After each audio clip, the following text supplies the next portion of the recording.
एक अजीब इत्तेफाक ठीक उस वक्त हमारे साथ हुआ जब UF4 तौलीद के मरहले में था, यानी जब हम पहली बार UF4 पैदा कर रहे थे और सब लोग भी बहुत खुश थे।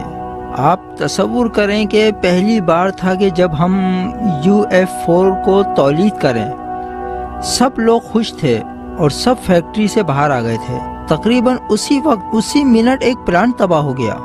एक हिस्से को कंट्रोल कर लिया। लोगों में से एक दो ने, मुझे याद है कि बर्फ़ की सिल्लियाँ इधर से उधर ले जा रहे थे, शायद प्लांट को ठंडा करने से कुछ फ़र्क पड़े। एक शख्स उनमें से बाल्टी लेकर प्लांट के अंदर चला गया ताकि वो जगह जो तबाह हुई है बाल्टी से पानी डालकर उसको कंट्रोल करे।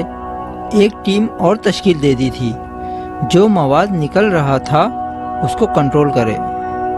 और हाँ, उसी वक्त ड्यूटी पर कुछ पेचीदगियाँ। इस बिना पर यूरेनियम के लिए एक संगीन प्लांट करना होगा, मसलन स्टील, शीशा या फिर कुछ और। इस बारे में हम तमाम हवालों से कोई भी खतरनाक तरीन मादे को सिफ्त में इस्तेमाल नहीं कर सकते और खुद हमारे मुल्क के इदारे और वहाँ के हिफाजत के मराकिज चाहे तो इन खतरों से अपने मुल्क को बचा सकते हैं।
सीमी साहिबा, हम सब सारा की शादी में जा रहे हैं।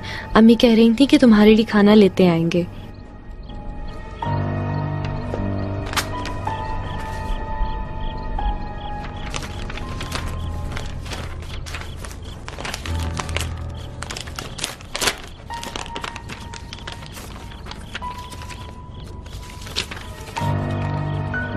अस्सलाम वालेकुम।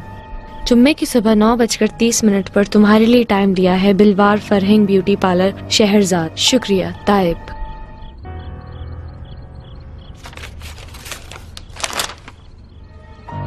फिर पर्सनल, फिर तेहरान से तुम्हारा भाई अशकान।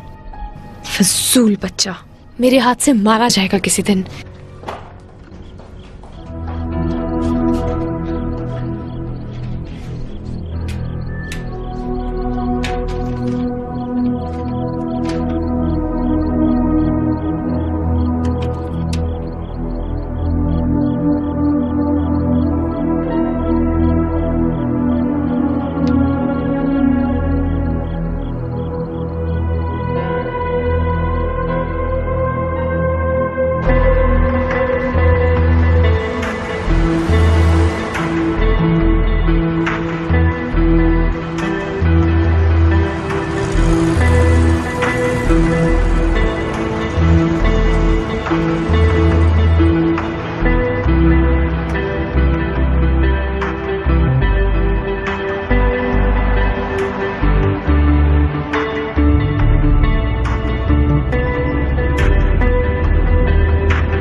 जी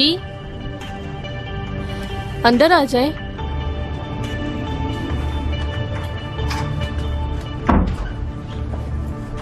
अस्सलाम वालेकुम। सलाम। ताइब साहिबा से मिलना था। आप अंदर आ जाएं, तशरीफ रखें।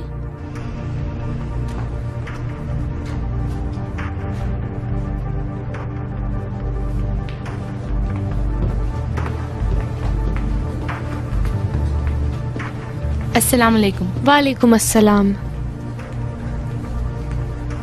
कैसी हो? ठीक हूँ। तकलीफ तो नहीं हुई? नहीं, बिल्कुल नहीं। बैठो। अच्छा, तो काम किया तुमने? हाँ, एक बहुत ही खुफिया इंटरव्यू मैंने अपने पास रख लिया है, बगैर उनको इत्तला दिए हुए। बहुत अच्छे।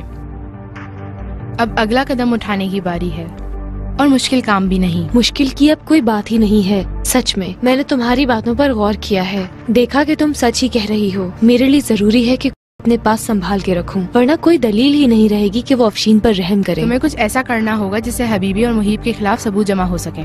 उस वक्त तुम ये साबित करोगी, अगर उन्होंने तुम्हारी बात पर अमल नहीं किया तो तुम उन्हें रुस्वा कर सकती हो। वो जानते हैं कि अगर हुकूमत ईरान को मालूम हो गया तो वो अपने इदारे की नजरों में गिर जाएंगे। अगर यहाँ से निकल के हमारी फोर्सेस से भाग जाएंगे तो उन्हें उनका इदारा ही नहीं छोड़ेगा। अगर तुम मुहीब और हबीबी के खिलाफ सबूत जमा कर सको तो तुम उन्हें अपने पूरे इख्तियार में ले सकती हो। बिल्कुल, तुम कह तो ठीक रही हो, लेकिन मैं किस तरह सबूत जमा करूं, बताओ।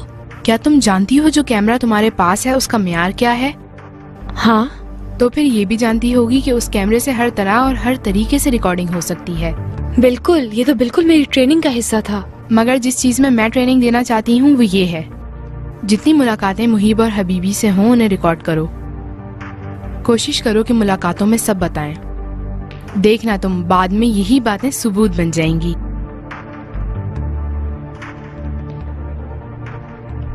बिल्कुल ठीक। अगर वो लोग समझ गए तो? एक मुलाकात को रिकॉर्ड कर लो, बस यही काफी होगा। बाद में कह सकती हो कि सारी मुलाकातें रिकॉर्ड की हुई हैं मैंने, और अपनी बात साबित करने के लिए एक मुलाकात की रिकॉर्डिंग दिखा दो।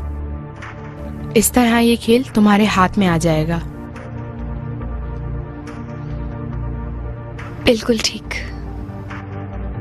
उम्मीद करती हूँ कि ये काम तुम अगली मुलाकात तक कर लोगी। मैं ऐसा ही कुछ सोच रही थी। 10 मिनट बाद निकलना, अभी मैं जा रही हूँ। ठीक है। अपना बहुत ख्याल रखना।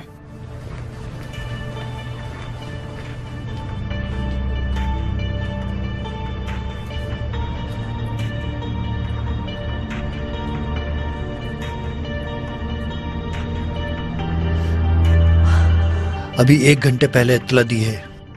प्रोग्राम 1 महीने आगे चला गया है। एक टीम एंटी एटॉमिक ऑर्डिनेंस जो हमारी तंसीबात देखने ईरान आ रही है। हमारी साइड भी उसका हिस्सा है। हमें चाहिए कि हम तैयार रहें। ज़ाहिरन उनका इरादा है कि सलामती काउंसिल में ईरान के ऊपर कीचड़ उछालें। आ रहे हैं कि किसी भी तरह कोई बात बना सकें और कुछ नहीं। अभी सब कुछ ठीक है और अपनी जगहों पर है। बहमीनी ठीक कह रहा है। यही काफी है कि इस भागदौड़ में उनको छोटा सा बहाना दे दें, फिर उसके बाद खुदा ही जानता है कि क्या होगा। ऊपर से सख्ती से ऑर्डर्स आए हैं कि हम कोशिश करते रहें और उन्हें कोई बहाना ना दें। इसमें हमारी क्या जिम्मेदारी है? प्रोजेक्ट नारंगी जारी रखा जाए। बस ये काफी है कि फिल्म बंदी के मरहले को 2 हफ्ते के लिए आगे बढ़ा दें। कोई परेशानी तो नहीं? नहीं, कोई परेशानी नहीं।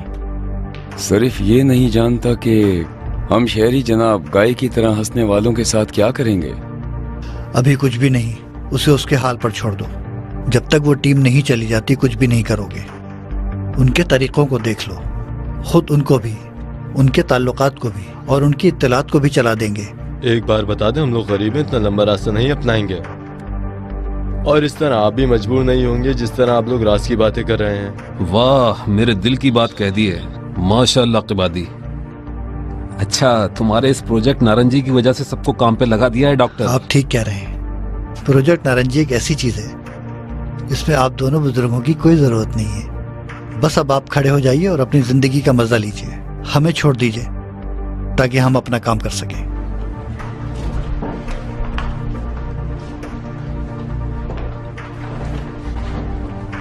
खुदा हाफिज। अस्सलाम वालेकुम। वालेकुम अस्सलाम। अच्छा, अस्सलाम बहुत वालेकुम। शुक्रिया आपके आने का।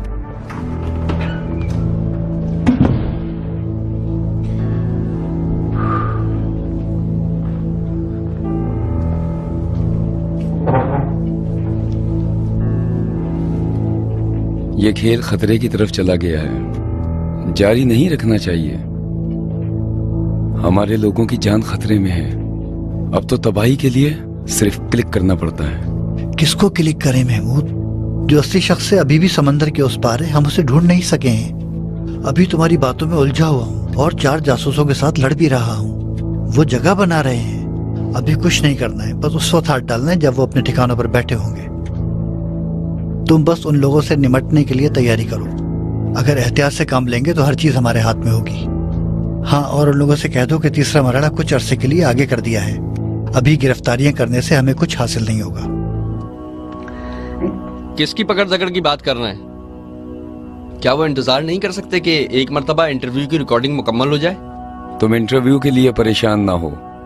फिलहाल मसूद, रिकॉर्डिंग बहुत ज्यादा अहम है, जिसके लिए 8 दिन कम नहीं है। क्या अभी वाकई इस टीम का यहाँ पर आना बहुत ज्यादा अहम है? जब सलामती काउंसिल की इजाजत हो तो हाँ, अलबत्ता हर वक्त इम्कान है कि कोई चीज ऐसी हो जिससे कुछ और हो जाए, इसलिए हमें खुद को कंट्रोल करना होगा। आखिर सलामती काउंसिल को हमारे काम से क्या लेना देना है कि हम कंट्रोल में रहें या ना रहें? कोई मसला है कि अगर हम कंट्रोल में रहें तो? हाँ, कोई मसला नहीं है।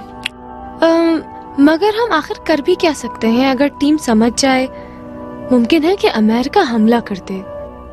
देखो सीमी, हम कोई गलत काम नहीं कर रहे हैं कि टीम समझे या नहीं समझे, मगर वो हैं जो बहाने ढूंढ रहे हैं। माफी चाहती हूँ महमूद साहब, लेकिन यहाँ ऐसी कोई बात नहीं। मगर इस वक्त जब हर जगह अफरा तफरी है, फिर क्यों सब कुछ उन्हीं का है? बहुत अच्छा लड़की।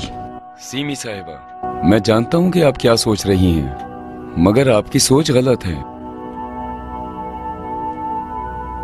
आखिर ऐसी भी क्या वजह है कि अभी तक ऐसा नहीं हो सका कि खुद को दुनिया के एक एटमी मुल्क में तब्दील कर सकें? अगर एटमी सलाहियत हासिल करना इतना आसान हो तो आधी दुनिया के मुल्क एटमी ताकत के मालिक हो चुके होते। नहीं, ये वो बातें करते हैं जो अमेरिका और इसराइल को बहाने देते हैं कि उनका जो दिल चाहे वो आराम से कर आप तो जज्बाती हो गए हैं मेरे भाई, खुद पे काबू करें। मेरी बीवी कितनी बार ये बात पूछ चुकी है आपसे। कोई लड़ाई झगड़ा थोड़ी चाहती है। अब बस भी करें ताकि हम अपना काम शुरू करें।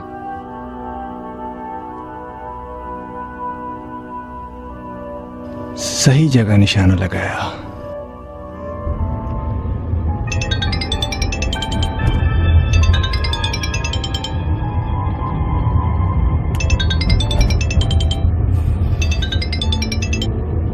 अस्सलाम वालेकुम। शुक्रिया। मैं घर की तरफ जा रही हूँ। कहाँ?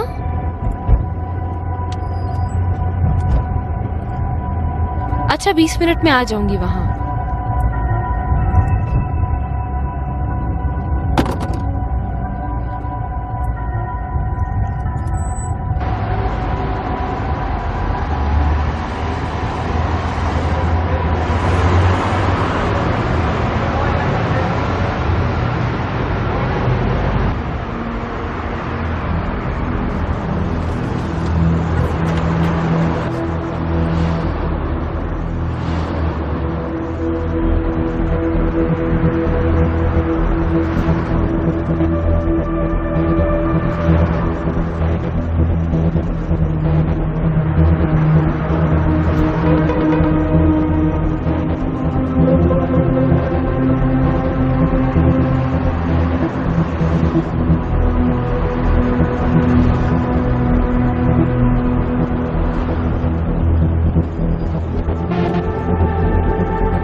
अस्सलाम वालेकुम। वालेकुम अस्सलाम। अकेली आई हाँ हैं? बैठो, एक खास काम है मुकम्मल राजदारी के साथ, बैठो।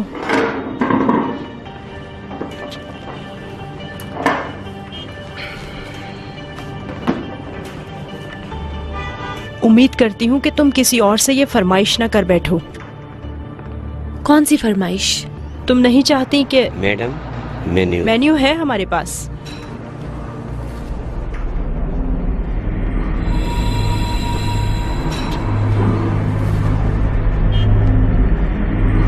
क्या तुम नहीं चाहती कि इस तरह कुछ हो जाए कि तुम्हारी और अफशीन की जान हमेशा के लिए इस जासूसी इदारे से बच जाए? जी हाँ। ठीक है, अब इसका वक्त है। कुछ ऐसे मसाइल आ गए हैं जो तुम्हारे बगैर हल नहीं हो सकते। तुम इससे पूरा फायदा उठा सकती हो। अच्छा तो? देखो, इदारे में एक बहुत ही अहम प्रोग्राम आया है। ये प्रोग्राम इदारे के लिए बहुत ज़्यादा ही अहम है। आजकल बस यही सोचा जा रहा है कि उस प्रोग्राम की जिम्मेदारी किसके हाथ में दें। मैं चाहती हूँ कि तुम्हारा नाम दे दूँ, मगर चाहती हूँ कि तुम्हारी मर्जी से।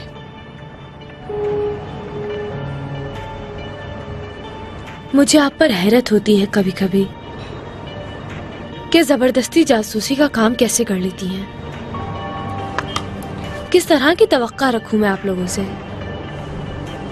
मेरे लिए यहीं तक काफी है।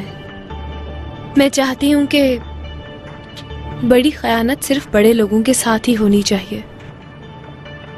काश खुदा ऐसा ही करे, यानी मैं फिर खुद अंजाम दूं और आजाद हो जाऊं इस दलदल से।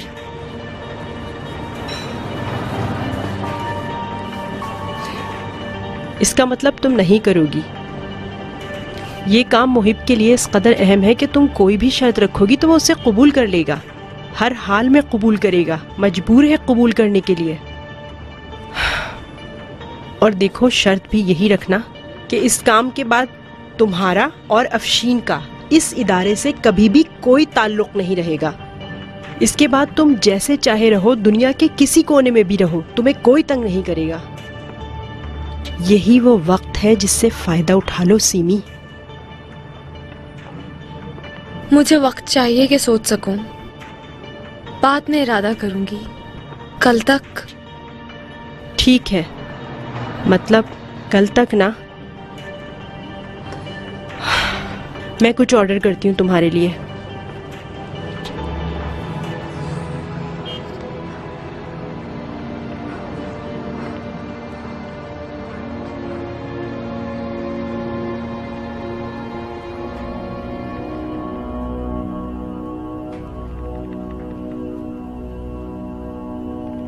यकीनन कुछ गलत सोच रही होगी। हाँ? नहीं, अफशीन का सोच रही हूँ। ज्यादा फिक्र ना करो उसकी। अगर ध्यान से काम करोगी तो कुछ दिनों में हम भी उसके पास होंगे। अलबत्ता जेब में पैसे और दिल में इत्मीनान तो होगा ना।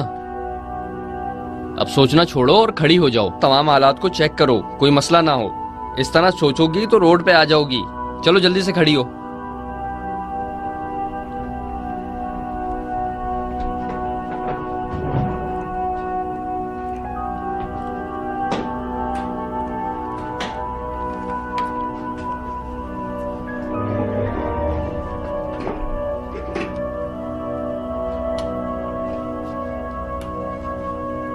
कहाँ? हाँ, मैं जा रहा हूँ। खाना ऑर्डर किया था, वो लेके आता हूँ। कब तक आओगे? जोहर तक आ जाऊंगा।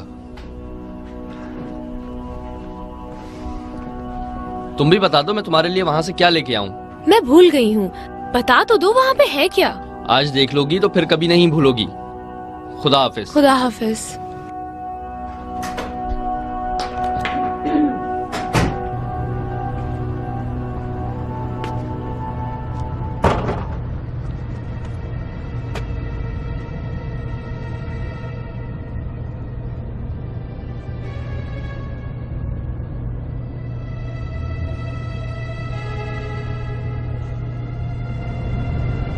हेलो जी, हमारे लड़के को भेज दिया है ताकि कुछ खाने पीने की चीज़ें खरीद सके दफ्तर के लिए। जी हाँ, अकेली है। तकरीबन 2 से 3 घंटे तक। खुदा हाफिज।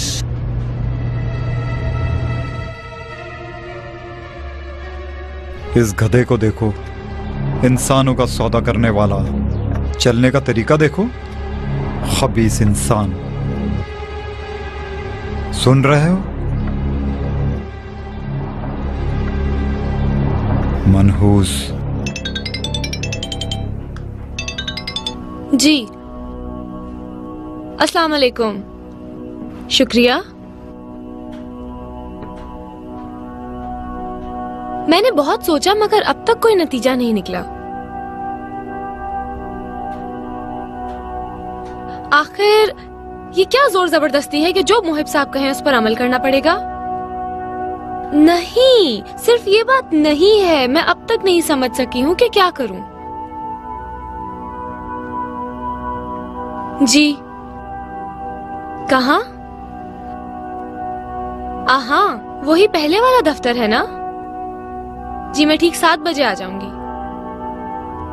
शुक्रिया, खुदा हाफिज।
तुम इस वक्त क्या कहना चाहती हो?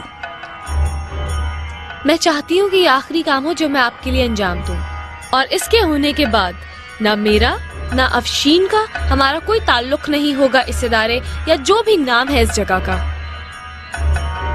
ठीक है। और जानना चाहती हूँ कि इस काम में क्या करना होगा। वक्त पर समझ जाओगी। तुम्हारे लिए कोई मुश्किल काम नहीं है। फिर चाहती हूँ कि जान लूं कि इस काम को अंजाम देने के बाद आप पर कैसे भरोसा करूं कि आप इस पर अमल करेंगे। कैसा भरोसा चाहती हो?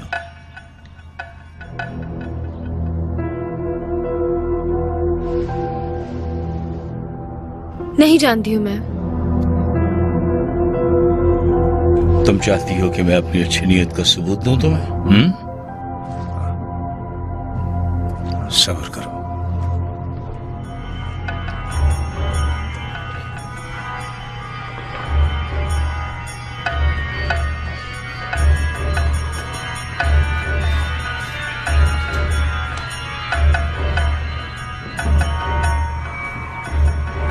ये लो,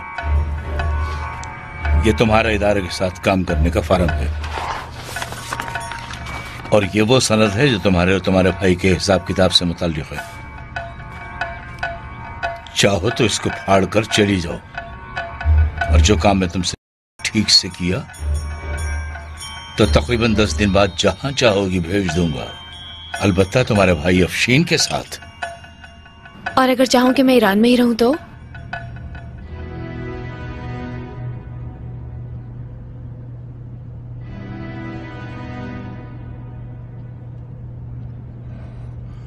अफशीन को ईरान मुंतकिल कर दिया जाएगा, मगर यह बात अच्छी तरह अपने जहन में रखना कि पुलिस काम और हर मसले में इदारा तुम्हारी कोई मदद नहीं करेगा।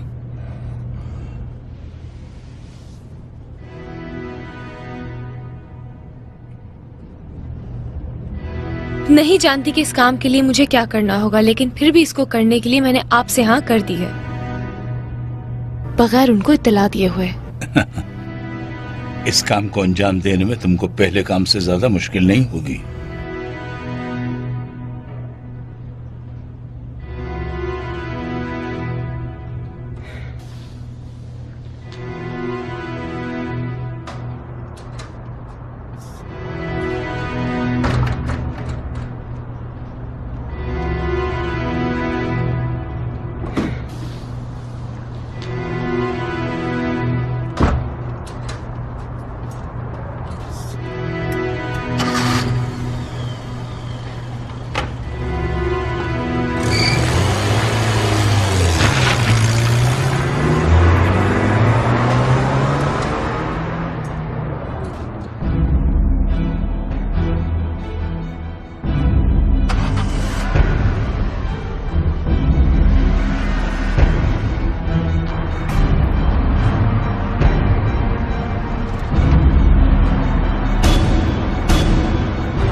अस्सलाम वालेकुम। वालेकुम अस्सलाम। कैसी हो? शुक्रिया।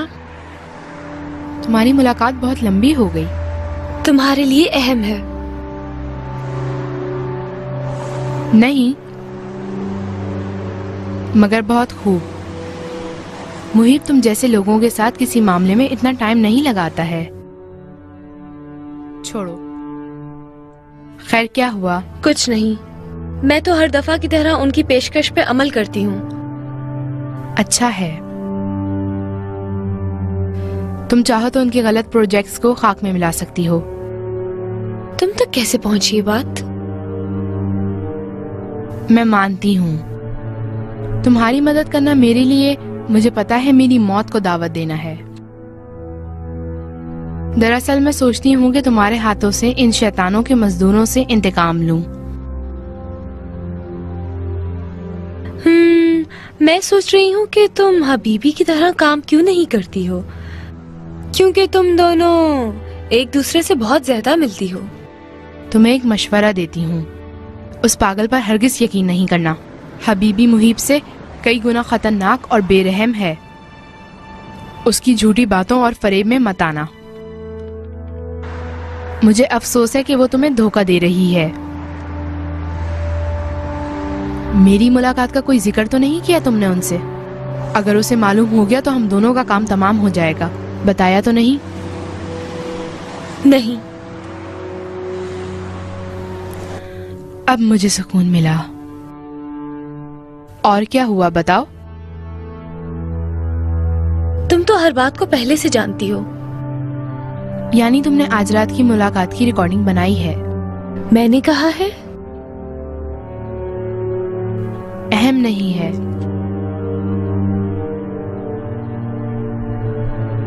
हाँ, आज रात की भी मुलाकात रिकॉर्ड की है मैंने।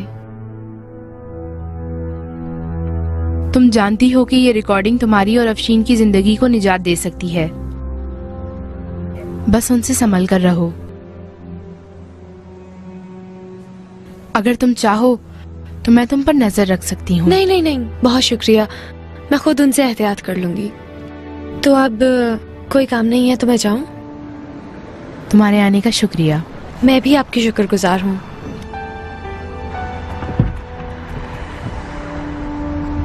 सेमी, उन माइक्रो सीडीज को हरगिज अपने घर में नहीं रखना। किसी ऐसे शख्स के पास रखवाना जिस पर तुम्हें बहुत एतमाद हो, ताकि आसानी से उन्हें सीडीज ना मिल सके। और वो शख्स तुम्हारे नजदीक नहीं होना चाहिए बिल्कुल भी। और देखो, हरगिज ऐसा कोई दोस्त नहीं होना चाहिए जिससे तुम्हारा ज्यादा मिलना जुलना हो। सोचो, अपनी किसी ऐसी दोस्त को ढूंढो जिसे मिले हुए काफी अरसा हो गया हो और कोई नहीं जानता हो उसे। समझ गई ना? शुक्रिया, खुदा हाफिज।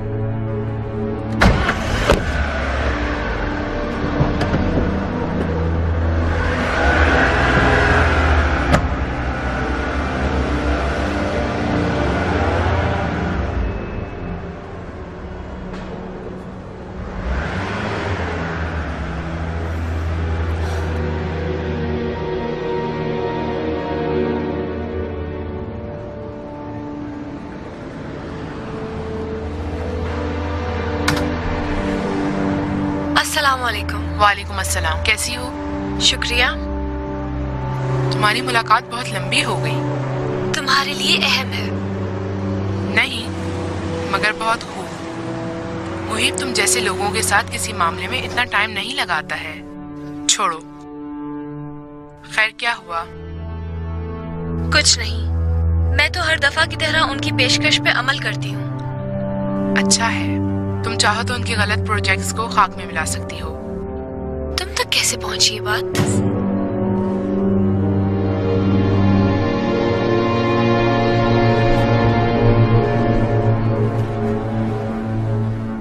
घटिया। क्यों नहीं बता रही कि उस मुलाकात में क्या हुआ?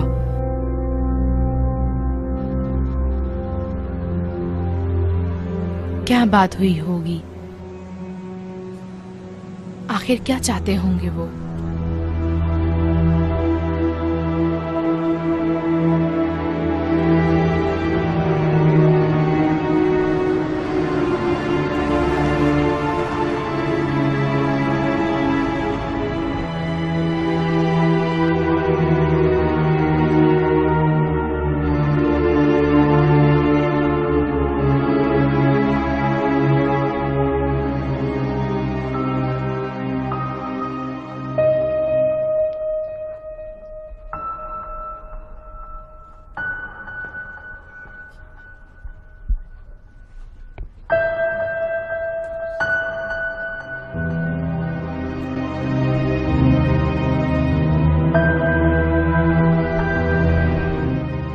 इस काम में क्या है आखिर?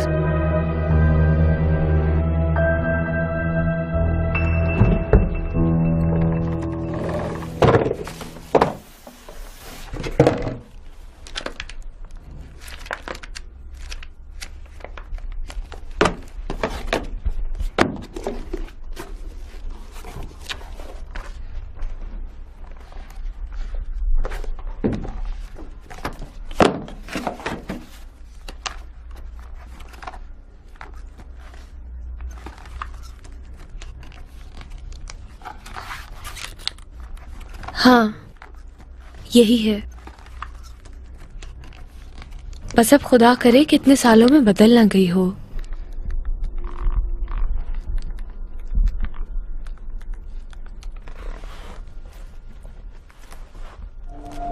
अस्सलाम वालेकुम। क्या ये नायाबी साहब का घर है? कैसे हैं? माफ करिएगा, मैं सीमी हूँ, मेहताब के स्कूल के जमाने की दोस्तों में से। वो हैं क्या? बहुत शुक्रिया। अस्सलाम वालेकुम लड़की, तुम कहाँ हो? बहुत खुशी हुई।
अस्सलाम वालेकुम मसूद साहब, कैसे हैं आप? मेरे सर में बहुत दर्द है, नहीं आ सकती। बहुत शुक्रिया आपकी मेहरबानी का। डॉक्टर से टाइम ले लिया है, वहीं जा रही हूँ। ओह, देखो मुझे बिल्कुल भी याद नहीं था। अच्छा तुम खुद वहाँ आ जाओ, मैं भी आधे घंटे में वहाँ पर आ जाऊंगी। ठीक है, खुदा हाफिज।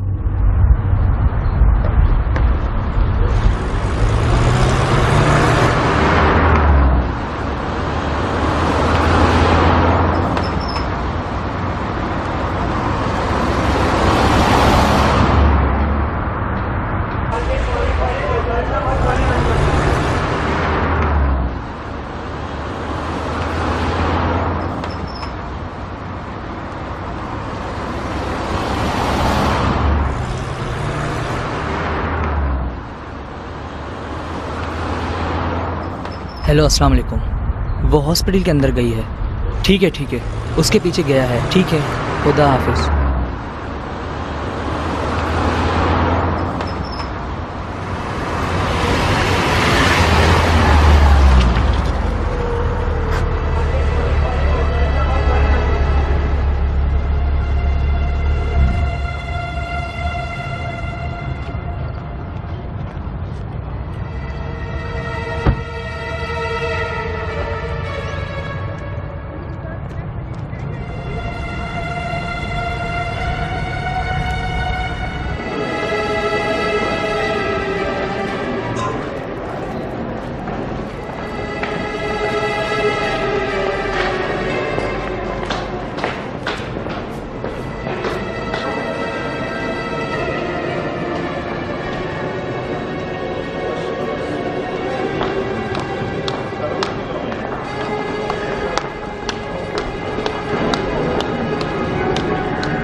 हेलो, हमारे दोस्त की तबीयत इस बार ठीक नहीं है।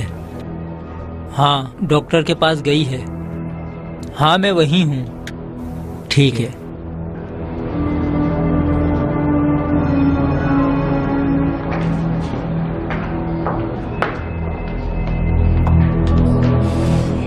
तुम्हारा नंबर क्या है बेटा? किस चीज का नंबर? अरे तुम्हारी गाड़ी का नंबर थोड़ी पूछ रही हूँ, डॉक्टर का नंबर। जी नहीं, मुझे डॉक्टर को नहीं दिखाना। मरीज नहीं हो तो यहाँ क्यों बैठे हो? खुदा का शुक्र है मैं मरीज नहीं हूँ। अरे जाओ। अरे मरीज नहीं हो तो यहाँ क्यों आकर बैठ गए? जाओ अपनी जगह पर बैठो जाके।